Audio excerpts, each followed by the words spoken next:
आज का हमारा विषय है काल, यानी अंग्रेजी में इसको टेंस बोलते हैं, समय बोलते हैं। तो ये तो हर हिंदी व्याकरण के लिए हर कक्षा में बहुत उपयोगी है, खासकर के क्लास 10 वालों के लिए भी उपयोगी है, क्योंकि अगर वो ये जो है सब जो है टॉपिक नहीं पढ़ेंगे तो पद विचार कर ही नहीं पाएंगे। इसलिए सबको ये बहुत इम्पोर्टेंट, बहुत जरूरी है पढ़ना। तो काल का मतलब हुआ समय। तो इसकी परिभाषा है कि क्रिया के जिस रूप से उसके संपन्न होने का, उसके होने के समय का जब बोध हो तो वही काल कहलाता है। जैसे तो परिभाषा आप समझ गए। कहने का मतलब कोई भी कार्य जिस समय में संपन्न हो उसका जब हमको ज्ञान होता है कि हाँ ये काम इस समय में हुआ, कल हुआ था, कि आज हो रहा है, कि कल होगा, तो यही जो है निश्चित समय ही जो बताए उसको ही हम काल कहते हैं। तो ये भूतकाल, वर्तमान काल और भविष्य काल, 3 काल तो सब बताते हैं, बहुत आसान है, बहुत सामान्य सी बात है।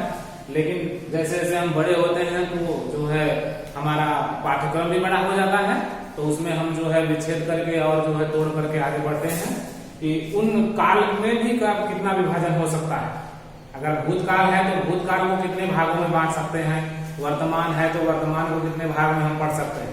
तो वर्तमान, भूत, भविष्य ये तो बहुत सब बता देते हैं, लेकिन इसके आगे की जानकारी यहाँ पर हम आपको बता रहे हैं। तो काल के भेद, पहला काल है आपका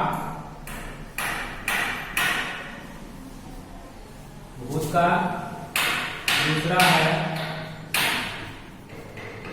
वर्तमान काल, तीसरा है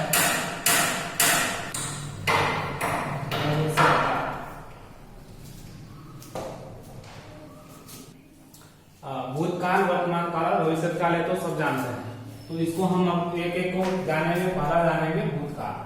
भूतकाल का मतलब बीते हुए समय में किसी कार्य का संपन्न होना ही जो है वो भूतकाल कहलाता है। तो इसके भी जो है कई रूप है, इसको हम देख रहे हैं। जैसे पहला है, मान लीजिए सामान्य भूत, दूसरा है आसन्न भूत। कहने का मतलब इसके जो है 6 रूप हैं। एक सामान्य भूत है, एक आसन्न भूत है, एक पूर्ण भूत है और एक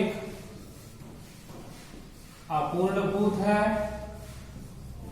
और 5वां जो है संदिग्ध भूत,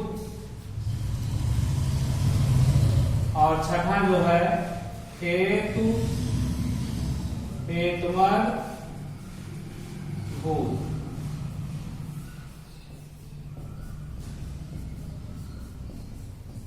कहने का मतलब 6 प्रकार के हम भूतकाल को 6 रूपों में बांट सकते हैं। तो इनको अभी हम रुक करके पढ़ रहे हैं। पहले इसको देख लेते हैं कि सामान्य भूत क्या है। तो कहने का मतलब जो कार्य बीते हुए समय में हो उसको हम कहते हैं सामान्य भूतकाल। जैसे भारत मैच जीत गया, जैसे भारत मैच जीत गया, बीते हुए समय में पूरी तरह से संपन्न हो गया, इसको हम कह रहे हैं कि यह जो है सामान्य भूत है। आसन्न भूत का मतलब जो कार्य अभी अभी समाप्त हो, कोई भी क्रिया जो है अभी अभी समाप्त हुई हो उसको हम कह रहे हैं आसन्न भूत काल। जैसे गरिमा ने खाना खा लिया। और एक है पूर्ण भूत। तो पूर्ण भूत और सामान्य भूत जो है एक जैसे हैं। कहने का मतलब जैसे कोई चीज हो चुका, जैसे राम खा चुका,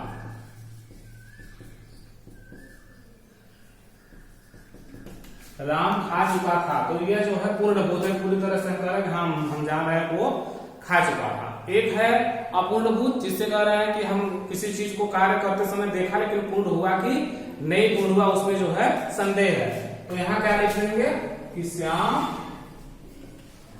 खेल रहा था। अब वो खेल चुका कि नहीं खेल ये नहीं, लेकिन वो लेखक देखा कि श्याम खेल रहा है। अब यहाँ है अगला है संदिग्ध भूत। जैसे कि हम जो है दूर हैं लेकिन वो कार्य हो रहा था, पता नहीं हो पाया कि नहीं। जैसे शेर जाल में फंस चुका होगा, शेर जाल में फंस गया होगा। जहां पर गा गे गी आए वहां पर क्या होता है, वो संदिग्ध है कि हो गया कि नहीं।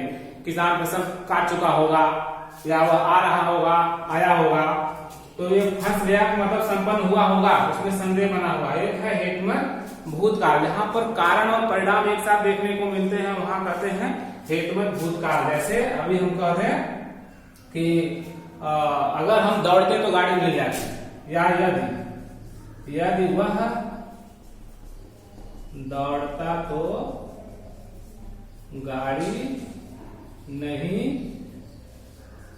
छूटती। इस प्रकार से जो है हम भूतकाल को 6 रूपों में दिखाए कि भूतकाल अगर है तो उसमें जो है उसको कितने भाग में हम उसको पढ़ सकते हैं। तो 6 रूप में हम इसको जान सकते हैं। अब हम इसके आगे आपको वर्तमान काल और भविष्य काल जो है बताने जा रहे हैं।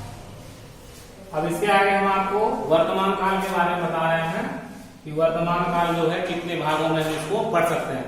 तो एक तो होता है सामान्य रूप सबका, चाहे जो भी हो, चाहे जो काल हो। तो पहला है ये जो है ये वर्तमान काल है। तो पहला है सामान्य, दूसरा है अपूर्ण, तीसरा है संदिग्ध। अब जैसे हम कहते हैं कि निरंतर किसी कार्य को कहते हैं निरंतर वो गतिशील हो रहा है। जैसे कहते हैं कि संजना गाना गाती है या संजना गाती है, तो कहने का मतलब इससे पता चलता है कि निरंतर कार्य जो है प्रेजेंट टाइम में वर्तमान समय में होता है हमेशा। संजना गाती है या दूध वाला आता है, अखबार वाला आता है। तो ये जो ता शब्द है, ता तीते जहां आए वहां समझ लीजिए कि ये सामान्य वर्तमान काल है।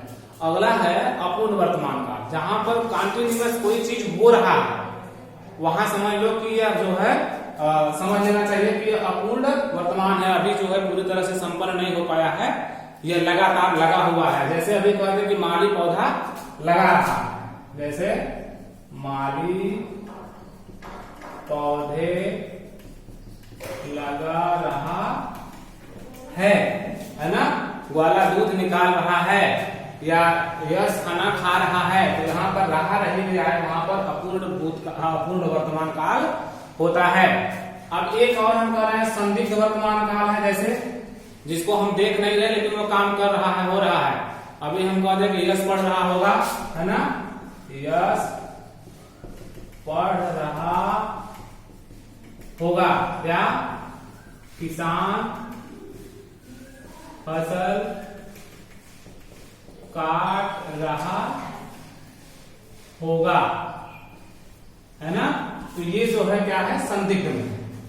तो ये वर्तमान काल को 3 रूप में हम देते हैं। अब आपका भविष्य काल बचा हुआ है, इसको हम जो है बता रहे हैं। भविष्य काल को 3 और 4 रूपों में हम बात करें। जैसा हम आपको बताया कि सामान्य जो है हर जगह होता है, तो बीते हुए जो है आने वाले समय में जिस कार्य को संपन्न होने का ज्ञात हो कि आने वाले समय में कार्य होगा, वहां पर जो है भविष्य काल होता है। जैसे हम सामान्य में लिखते हैं कि हम मेला देखने जाएंगे, है ना, हम मेला देखने जाएंगे या हम बाजार जाएंगे या राम आएगा। तो यह सब क्या हो गया, सामान्य भविष्य काल कहा जाएगा। दूसरा है संभाव्य, जहां पर किसी वाक्य को या वाक्य में क्रिया को संपन्न होने की संभावना हो कि शायद वह पार्टी में आए, शायद वह पार्टी में आए, शायद वर्षा हो ना। तो वहां पर क्या होता है, संभाव्य भविष्य काल। एक होता है हेतुमत भविष्य काल। तो हेतुमत भविष्य काल का मतलब होता है कि यहाँ पर कोई कारण या परिणाम बने। जैसे मैं आपको बताया था कि हेतुमत का मतलब होता है कारण और परिणाम एक साथ। जैसे निधि आएगी तो हम खेलेंगे, बच्चा सोच रहा है कि मेरी जो है वो मेरा साथी आएगा या मेरी सहेली आएगी तो हम एक साथ मिलकर खेलेंगे। अगला है सातत्यपूर्ण, जहां पर कोई कार्य जो है निरंतर गतिशील रहेगा, ये पूरा मतलब विश्वास है। जैसे गुरुजी पढ़ाते रहेंगे, मैं आपके काम आता रहूंगा। भविष्य काल में यह जो है निश्चित है कि गुरुजी के द्वारा ही पढ़ाई होगी। तो कहने का मतलब ये सब जो है भविष्य काल को जो है कई रूपों में बांटा गया है। इस प्रकार से मुझे उम्मीद है कि भूतकाल, भविष्य काल और वर्तमान काल, तीनों काल को आप यहाँ पर समझ गए होंगे और भी उदाहरण आप अपने तरीके से समझाइए। बाकी का जो और भी पाठ्यक्रम है दूसरे क्लास में देखेंगे।